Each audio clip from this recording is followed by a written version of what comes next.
Dear students, जो लोग अभी ये दिल में ख्वाब लेके बैठे हैं कि हम लोग एमबीए करेंगे, पीजीडीएम करेंगे, तो अपने सीनियर में एक सीनियर दीदी से अभी आपको भेंट कराएं जो 2017 में 12 की थी, यानी 2015 और 2017 बैच में। और अभी इन्होंने तुरंत पीजीडीएम करने के बाद भुवनेश्वर से पीजीडीएम किया है और अभी इनफेक्स असाइनमेंट है और ये हैदराबाद चली जा रही है। अनन्या मेरे हमेशा से ही पसंद की रही और इनसे आज आप लोगों को गाइडेंस के लिए बुलाया है।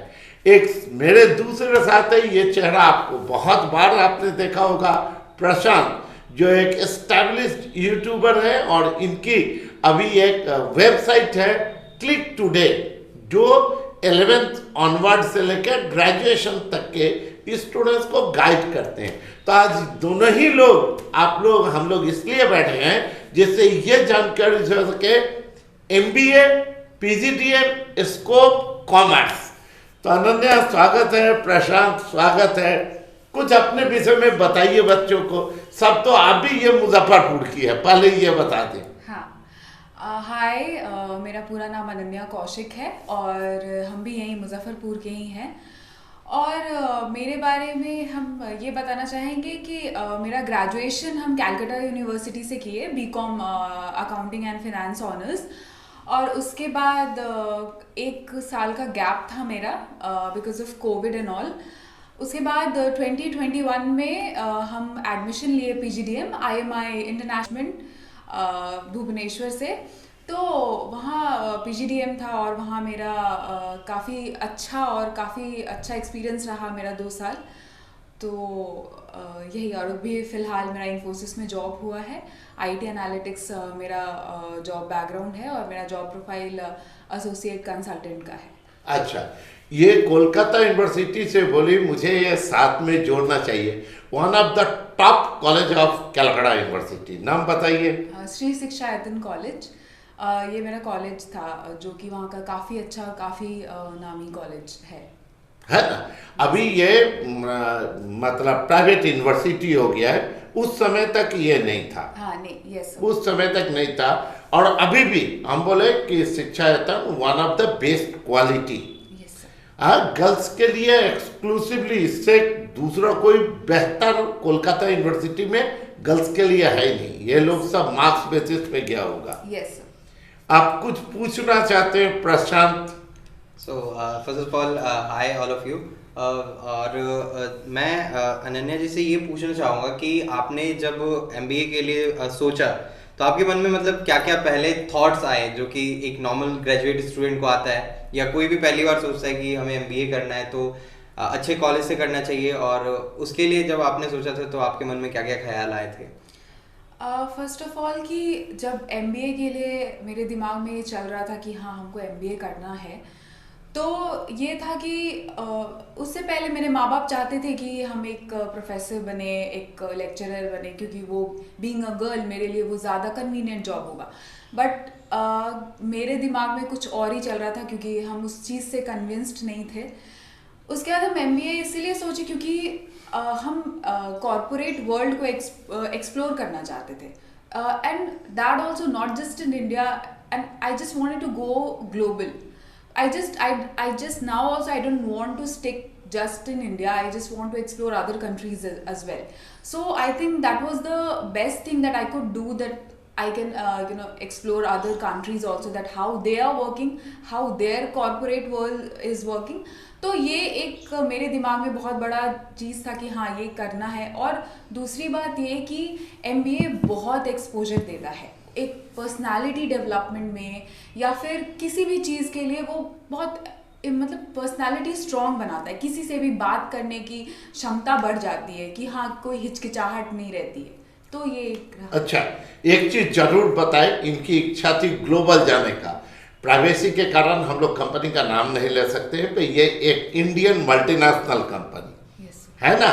एक चीज़ अब ये जानना चाहेंगे, 11-12 जो मेन हम लोग 11-12 से कंसर्न, इनको 11 से पढ़ा रखा है, कहाँ तक कॉमर्स रिलेटेड है एमबीए से?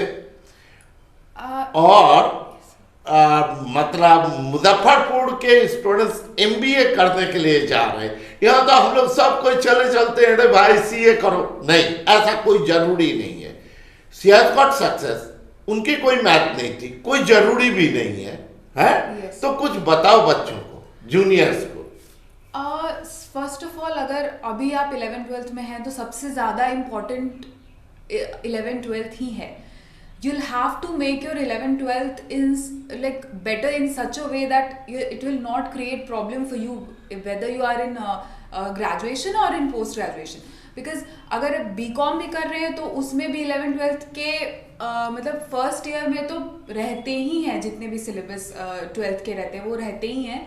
और पोस्ट ग्रेजुएशन में भी जब PGDM जब हम कर रहे थे तो उसमें भी मेरा कुछ trimesters, first and second trimesters में कुछ जो चैप्टर्स थे वो 12th से रिलेटेड थे. तो जब 12th कर रहे हैं तो it's very important for us to you know we have to very be like we need to concentrate that what we are studying and we have to be very you know precise with that what आप क्या पूछना चाहते हैं? मेरा एक और सवाल कि पहले तो स्टूडेंट सोचते हैं कि हम एमबीए करें, देन ये सोच रहे होते हैं कि कौन से कॉलेज से करें, अपने जो डिस्ट्रिक्ट में कोई कॉलेज अवेलेबल है एमबीए करने के लिए उससे करें या कहीं बाहर जा करके करें. तो ये एक आप कंपैरिजन करके बताओ कि एक एवरेज कॉलेज और एक बेटर कॉलेज में जो है डिफरेंस क्या है? बहुत बढ़िया. हाँ, तो सबसे पहली बात कि जब हम भी इसका प्रिपरेशन कर रहे थे एमबीए के लिए कि हाँ जाना है, करना है, तो बहुत सारा कन्फ्यूजन था कि कौन से कॉलेज में जाएं, क्या करें. टियर 1 कॉलेज उतना बेटर नंबर कैट हम उतने सही से दे नहीं पाए थे क्योंकि वही पीएचडी और वगैरह का कन्फ्यूजन था, तो उस वक्त हम प्रिपेयर कर नहीं पाए थे. तो ऑब्वियस सा बात था कि टियर 1 कॉलेजेस तो मिलते नहीं. रहा बात टियर 2 कॉलेजेस का, तो जितने भी जो टियर 2 कॉलेजेस होते हैं वो सब एक तरह के ही होते हैं. अगर आप ये सोचोगे कि हाँ ये कॉलेज इससे अच्छा है, IIMs of course they are the best in India, but other than apart from that other colleges they'll give you the same type of package like the other colleges will give you. Okay, so we don't have to इतना ज़्यादा confuse होने की ज़रूरत नहीं है कि हाँ ये बस ये देखना है कि इस कॉलेज का ब्रांडिंग कैसा है, इसको मतलब रेटिंग्स कैसे हैं, उस कोरा पे जाकर एक बार चेक करो कि हाँ क्या बोल रहे हैं.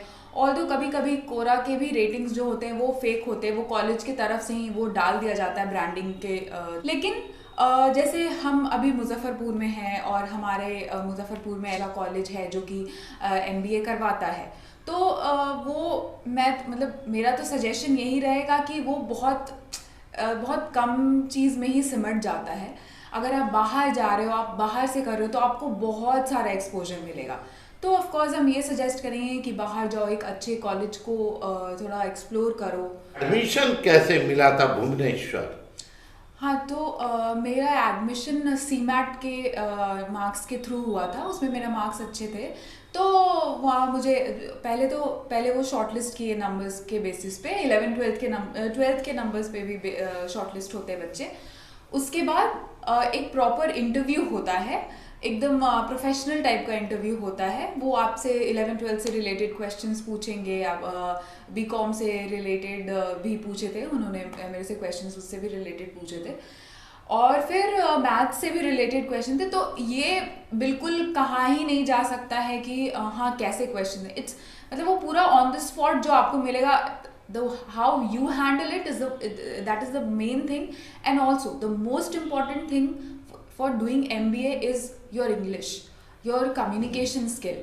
That is the most important thing you can ever do for getting yourself in MBA or PGDM. Because अगर कॉर्पोरेट वर्ल्ड में अगर जा रहे हैं तो इंग्लिश अच्छा होना बहुत ज़रूरी है. मतलब अगर आपका कम्युनिकेशन अच्छा नहीं है तो आपको अच्छी कंपनी में जॉब नहीं मिल पाएगी. ये देखो भाई, इंग्लिश को लेके अभी तुरंत मैंने नेट पे पढ़ा, इटली में एक कानून बनाया गया है. अभी पढ़ा मैंने अभी तुरंत कि वहाँ इंग्लिश का इस्तेमाल नहीं होगा. ये समझिए, यहाँ भी हम लोग के देश में ऐसा नारा दिया जाता है पर तय मान के चलिए, ठीक, चाइना ने अपने बच्चों को खास करके और टीचर्स को इंग्लिश सिखाया, क्यों? वर्ल्ड बिजनेस में compete कर सके, साफ। Yes. इस वजह से कैसे करना ये तुम्हारा हेडेक है, पर बिना किए हुए नहीं होगा। ये बताओ सीमेट की ये लोग तैयारी कैसे करेगा? अभी बहुत सारा सब ग्रेजुएशन दिया होगा सब। हाँ, तो सीमैट का बेसिकली कैट और सीमैट में डिफरेंस है। कैट बहुत टफ होता है, उसके कंपेरेटिवली सीमैट उतना टफ नहीं होता है। सीमैट का जो क्वेश्चन के लेवल होते हैं वो कम होते हैं। अगर डेली अगर कोई इंसान 4 घंटा 5 घंटा दे सीमैट के प्रिपरेशन के लिए, तो वो बहुत अच्छा नंबर ला सकता है। तो ये था कि और ना मतलब रीडिंग कॉम्प्रिहेंशन में जैसे इंग्लिश है तो जितना आप नॉवेल्स हो, कोई बुक हो, इंग्लिश बुक हो, उसको जितना रीड करेंगे उतना अच्छा होगा। और 11-12 तक के मैथ्स, अगर आप ये क्वांट्स के लिए जा रहे हो तो 11-12 तक का मैथ्स भी देखना। 10th से रिलेटेड ज़्यादा क्वेश्चंस रहते हैं और 11-12 के भी कुछ चैप्टर्स होते हैं। अच्छा, आपको क्या पूछ रहा प्रशांत? मेरा ये एक और सवाल है कि अगर स्टूडेंट्स 10th 11th 12th करने के बाद ग्रेजुएशन अगर वो अच्छा मार्क्स स्कोर नहीं करते हैं, ऑन एन एवरेज अगर वो 70 और 50 के बीच में रह जाते, 70-50 के बीच में अगर वो रहते हैं, तो क्या सीमेट में अच्छे नंबर लाने के बावजूद भी उनके एडमिशन्स में कोई रुकावट आ सकती है उनके मार्क्स प्रोफाइल के बेसिस पे? वो कॉलेज पे डिपेंड करता है। किसी कॉलेज का ये क्राइटेरिया रहता है कि 10th 12th सब में 60% अबव होना ही चाहिए। ग्रेजुएशन में भी 60% एंड अबव होना ही चाहिए। बट किसी कॉलेज में ये क्राइटेरिया नहीं होता है। तो वो कॉलेज टू कॉलेज डिपेंड करता है कि हाँ उनकी मतलब उनका क्या क्राइटेरिया है। लेकिन अगर कोई सीमैट में अच्छा कर लेता है तो उसके पास नंबर ऑफ ऑप्शंस अवेलेबल होते हैं अपना करियर आगे एमबीए या पीजीडीएम में बनाने के लिए। ओके, और आपने कोई रेज्यूमे बनाया था जब कॉलेज के लिए आप अप्लाई कर रहे होंगे तब? नहीं, कॉलेज के लिए अप्लाई करने के टाइम में तो हमें रेज्यूमे बनाने की ज़रूरत नहीं पड़ी थी। बट कुछ ही दिन के बाद जैसे ही हमारा पीजीडीएम शुरू हुआ, फर्स्ट ऑफ ऑल पीजीडीएम का फुल फॉर्म होता है post graduate diploma in management, तो मैंने वो करा है।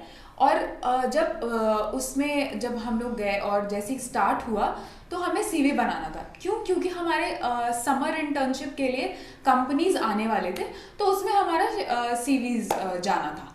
तो ये भी एक बहुत बड़ी बात थी कि मतलब आपका सीवी स्ट्रॉन्ग होना बहुत ज़रूरी है। जैसे कि अगर आप अपना ग्रेजुएशन कर रहे हो, ठीक है, उसमें अगर आपको टाइम मिल जाता है कोई इंटर्नशिप करने का या किसी भी तरह का कोई चीज़ छोटा मोटा करने का या पार्ट टाइम जॉब करने का, तो वो अगर आप कर लोगे तो वो एक बहुत स्ट्रॉन्ग सीवी बना सकता है आपका। आप अगर कोई ऐसे ऑनलाइन कोर्स कर ले रहे हो जैसे कोर्सेरा पे या फिर किसी भी पे ये साइट पे, तो वो अगर आपको सर्टिफिकेट दे रही है तो वो आपके सीवी के लिए बहुत ही प्लस पॉइंट हो जाती है। तो it's kind of it will help you in getting a good summer internship. So उस वक्त मुझे सीवी बनाने की ज़रूरत पड़ी थी। उसके बाद जब हम लोग समर इंटर्नशिप कर आए, उसके बाद हमें एक और रिवाइज्ड सीवी बनानी थी जिसमें हमारे पूरे मतलब हमें सब कुछ बताना था कि हाँ हमने हमारे समर इंटर्नशिप में क्या किया, कहाँ थी हमारी समर इंटर्नशिप, क्या जॉब प्रोफाइल था हमारा। तो ये सब चीज़ था। अच्छा, यहाँ जरूर हम बोले इन्होंने जो इम्पोर्टेंस दिया कि ग्रेजुएशन के दौरान इंटर्नशिप या कोई एक कोर्स, ठीक, 2 बातें हैं बेटा। हाँ, ये लोग भी साथ में अच्छे जगह से सब पढ़ा हुआ है।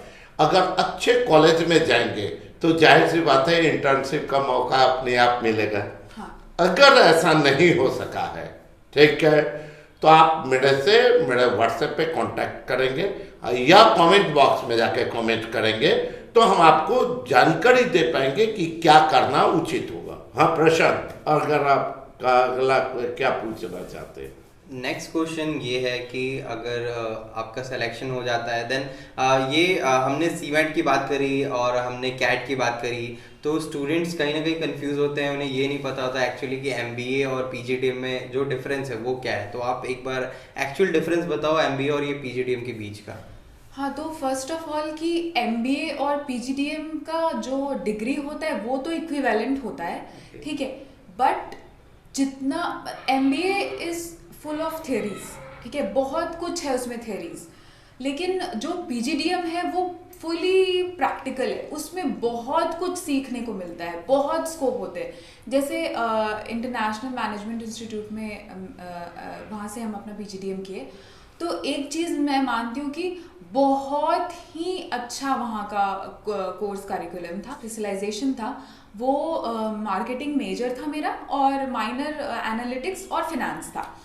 तो वहाँ पे एनालिटिक्स में भी बहुत कुछ मुझे सीखने को मिला, बहुत कुछ, जैसे कि ईआरपी है, एंटरप्राइज रिसोर्स प्लानिंग हुआ, उसके बाद डेटा एनालिसिस हुआ, बिजनेस एनालिसिस हुआ, ये सब चीज़ें बहुत कुछ। मतलब उसके बाद मार्केटिंग भी अगर मेरा था मेजर था, तो उसमें भी मार्केट, जैसे कि उसमें भी एनालिटिक्स के सब्जेक्ट्स थे, जैसे मार्केट रिसर्च, उसके बाद मार्केटिंग एनालिटिक्स। तो ये सब चीज़ इतना ज़्यादा नॉलेजफुल होता था और इतना मतलब वो हमें हेल्प करता था कि जानने में कि हाँ, उसमें बेसिकली आपको बहुत सारे डेटाज देते रहेंगे और वो डेटा आपको हेल्प करेगा कि हाँ, ये बताने में कि इस कंपनी का फ्यूचर परफॉर्मेंस कैसा होने वाला है, पास्ट में इसका कैसा था। तो पीजीडीएम बहुत कुछ सिखाता है। And apart from that, PGDM में जब हमारा जो कॉलेज था वो स्टूडेंट रन कैंपस था, तो उसमें मतलब प्रोफेसर्स का पढ़ाने के अलावा और कुछ सीन ही नहीं होता था। कुछ मतलब जितना भी कुछ होता था वो चाहे किसी बाहर से एचआर को बुलाकर और कुछ अगर करवाना हुआ हो, कॉलेज में कुछ स्पीच वगैरह देना हो, तो सब कुछ बच्चे ऑर्गेनाइज करते थे। तो ये इतना ओपन अप कर देता था बच्चों को, कहीं भी बात करने के लिए कोई दिक्कत नहीं होती थी। प्लेसमेंट कमेटी थी हमारी, तो प्लेसमेंट कमेटी भी क्या करती थी, बहुत तरह के, हर कंपनी के एचआर से बात करना, कंपनीज लाना। तो इसमें कोई सर और इन लोगों का बहुत ज़्यादा रोल नहीं होता था। बच्चे इतना ज़्यादा हर चीज़ में इन्वॉल्व होते थे कि वो बहुत स्ट्रॉन्ग, पर्सनालिटी डेवलपमेंट बहुत स्ट्रॉन्ग होती है। तो ये आई थिंक एमबीए में इतना नहीं हो पाता है जितना पीजीडीएम में होता है। तो पीजीडीएम बहुत अलग चीज़ है, बहुत प्रैक्टिकल है। अच्छा, ये इस वीडियो को मेरे ऐसे स्टूडेंट्स भी देख रहे होंगे जो दूर दराज के गांव में बैठे हैं। दिस इज द रियलिटी है, और क्योंकि हम खुद गांव के बैकग्राउंड से हैं, उनके लिए क्या बोलोगे? उनके लिए भाई उनके सीमित संसाधन है, उनकी अगर इच्छा है तो कैसे हो सकता है अनन्या? अगर आप सच में चाहते हो तो बहुत सारा, अब तो इतना सारा ऑप्शन अवेलेबल है कि आप घर बैठे, अब तो सबके पास no matter whether you are in village और इन टाउन, सबके पास टच स्क्रीन फ़ोन होती है। तो आपको तब फिर एक्सेसिबिलिटी हो जाएगी यूट्यूब की। यूट्यूब से आप प्रिपेयर कर सकते हो सीमैट के लिए, या फिर कुछ भी इस तरह के, मतलब सीमैट के लिए, कैट के लिए, मैट के लिए, जैट के लिए, बहुत तरह के एग्जाम्स होते हैं। तो आपको बहुत सारा उसमें आप वीडियोस इतने मिल जाएंगे कि आप प्रिपेयर कर पाओगे। और कुछ बच्चे तो ऐसे भी होते हैं जो खुद प्रिपेयर करके और सब कुछ निकाल लेते हैं, हाँ, उनका सब कुछ क्लियर हो जाता है। और रहा बात कि अगर कोई थोड़ा फिनेंशियली वीक है, तब भी आपको कोई टेंशन लेने की ज़रूरत नहीं है, क्योंकि अब बैंक्स, अगर आपका बहुत अच्छा मार्क्स है, बहुत अच्छा आपका सब कुछ है, मतलब आपका जो एजुकेशन बैकग्राउंड बहुत अच्छा है, आप बहुत अच्छे अच्छे नंबर स्कोर किए हो, तो बैंक्स वो खुद सामने आकर आपको लोन देने के लिए अच्छा, प्लस कॉलेज का बैकग्राउंड है। यस यस सर, ये भी एक, मैं क्या प्रशांत क्या कहती हूँ? बिल्कुल सर, क्योंकि कॉलेज ही आजकल के समय में जो लोन्स प्रोवाइड करवा देती है, अगर आपका सिलेक्शन अच्छे कॉलेज में होता है तो बैंक्स आपको इन कैंपस ही प्रोवाइड होते हैं और लोन्स आपको वहीं से मिल जाएंगे। कहीं आपको इधर उधर भटकने की जरूरत नहीं है। तो मैं आपसे एक बार ये पूछना चाहूँगा कि जब आपने एडमिशन कराने का पूरा जो प्लान कर लिया, आपके एडमिशन्स डन हो गए, जो फीस की जब बात आई तो आपका क्या था, मतलब आपने लोन कराया या आपने कैसे अरेंज करा और फीस का क्या स्ट्रक्चर? कॉमर्स वाला हो, पैसा कौड़ी का बात न करे तो ये थोड़े होगा। हाँ, बोलिए। तो पहले ये हुआ कि हम पापा से बात की, अपना सब कुछ शेयर किया कि हाँ ऐसे ऐसे लगेगा। तो भगवान के दया से लोन लेने का ज़रूरत तो पड़ा नहीं, वो सब कुछ हो गया, पापा हैंडल कर लिए। बट ऐसे मेरे बहुत सारे फ्रेंड्स थे जो लोन लेकर आए थे, बट उनको भी लोन लेने में कोई प्रॉब्लम नहीं हुआ। अगर आप स्टूडेंट हो तो खुद ब खुद आपको इंटरेस्ट कम लगेगी, आपको मतलब बहुत कन्वीनियंस दिया जाएगा बैंक की तरफ से। तो अगर आप लोन भी लेना चाहते हो तो वो बहुत बड़ी इशू नहीं होगी। जैसे स्टेट बैंक ऑफ इंडिया है, तो अगर जैसे कि कॉलेज जो है, कॉलेज अगर स्टेट बैंक ऑफ इंडिया अगर है उसके साथ कि हाँ आप मेरे बच्चों को लोन दीजिएगा, तो वो बहुत इजी हो जाता है स्टूडेंट्स को लोन लेना। यहाँ पे एक और चीज मैं ऐड करना चाहूंगा, जो भी स्टूडेंट्स अभी लोन की बात सुन करके ये नहीं सोचेगा कि यहाँ पे मॉर्गेज की बात नहीं आती है किसी चीज को रखने। अगर आप अच्छे कॉलेज में जाते हो तो वहाँ पे आपको कुछ भी मॉर्गेज रखने की जरूरत नहीं होती है, स्कॉलरशिप लोन मिलता है वहाँ पे आपको, और काफी बेहतर मतलब जो इंटरेस्ट रेट रहता है वो काफी कम रहता है। लेकिन अगर आप किसी नॉर्मल से कॉलेज में जाते हो, मैं कॉलेज का नाम नहीं लेना चाहूंगा, लेकिन अगर आप नॉर्मली डायरेक्टली किसी भी बिना एंट्रेंस एग्जाम के किसी कॉलेज में एडमिशन लेना चाहते हो, उसकी फीस अप टू 8 लाख है या फिर 7.5 लाख से एक्सीड करती है, तब आपको मॉर्गेज रखने की जरूरत होती है। या तो आपको फिक्स डिपॉजिट रखना पड़ सकता है, या फिर आपको अपने कोई प्रॉपर्टी के पेपर्स जो है बैंक के पास गिरवी रखने की जरूरत पड़ती है। लेकिन वहीं पे ऑल्दो अगर आप सीमैट क्लियर करके जाते हो, एनमैट करते हो, महाराष्ट्र सीईटी करते हो, या फिर आप जो है कैट क्लियर करके जाते हो, तो आपको कोई मॉर्गेज देने की जरूरत नहीं है। अप टू 20-25 लाख तक की लोन जो है बैंक ऐसे ही स्कॉलरशिप के तौर पे प्रोवाइड कराती है। ये भी यहाँ जरूर हम लोग जोड़े कि आपको इन सब इश्यूज से रिलेटेड कोई भी अगर गाइडेंस की जरूरत है तो हम लोग के चैनल पे आप कमेंट करें, हम लोग को खुशी होगी। हम लोग जितना अनुभव है वो आपके साथ प्रशांत जी भी क्लिक टुडे में शेयर करेंगे, या हम अपने चैनल पे जो हम लोग साथ मिलके चलाते हैं उस पे हम लोग शेयर करेंगे।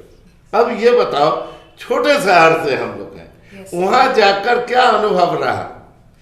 बहुत अच्छा अनुभव रहा, मतलब बहुत माइंड खुलता है। जैसे यहाँ पे बहुत जजमेंटल रहते हैं, यहाँ माइंड नहीं खुलता, यहाँ कहा जाए बुद्धि खुल जाता है।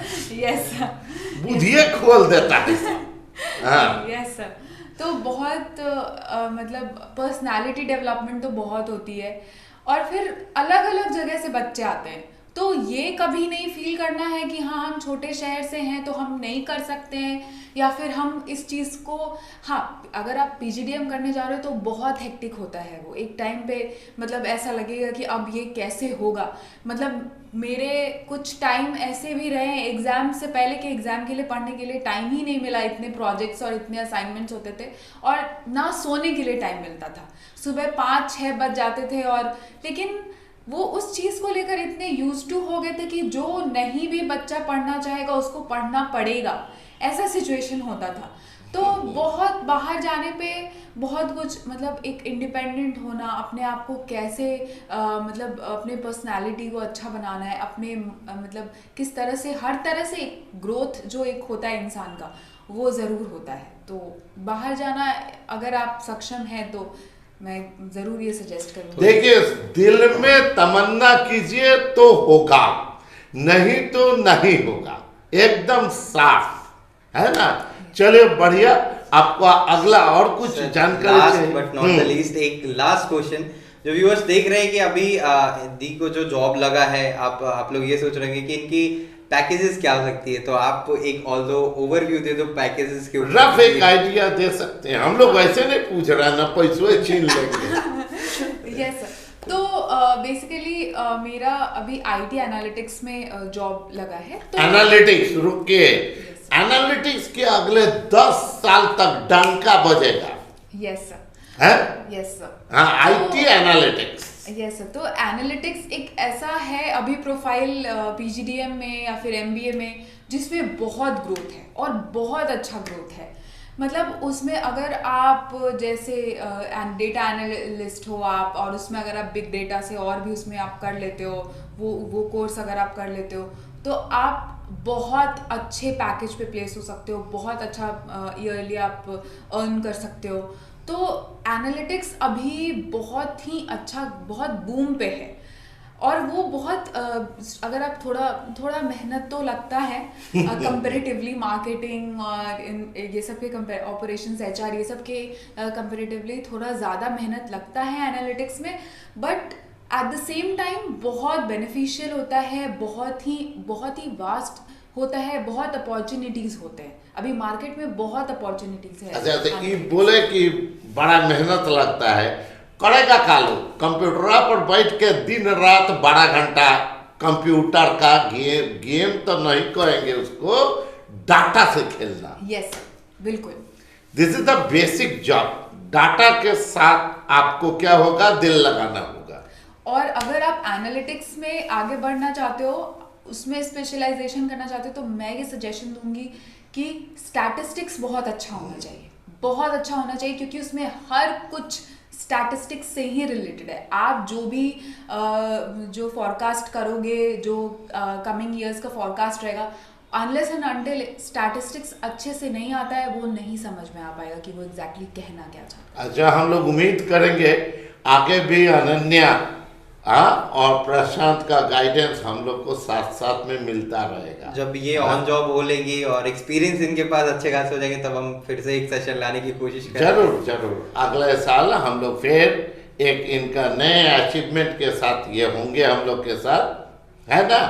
और निश्चित रूप से हम लोग बेस्ट इनके लिए विशेष करें, जिंदगी में सक्सेसफुल हो। पर गौर करके देखिए, इनके पीठ पीछे भी बोलते, इनके मुंह पे भी बोलते, बिना हम लोग ईमानदार नहीं होंगे तो कुछ नहीं हो सकता। वो प्रशांत पे भी लागू होता है, इन पे भी लागू होता है, मेरे ऊपर भी, तो आपके ऊपर भी लागू होता है। चलिए, थैंक यू। Thank you.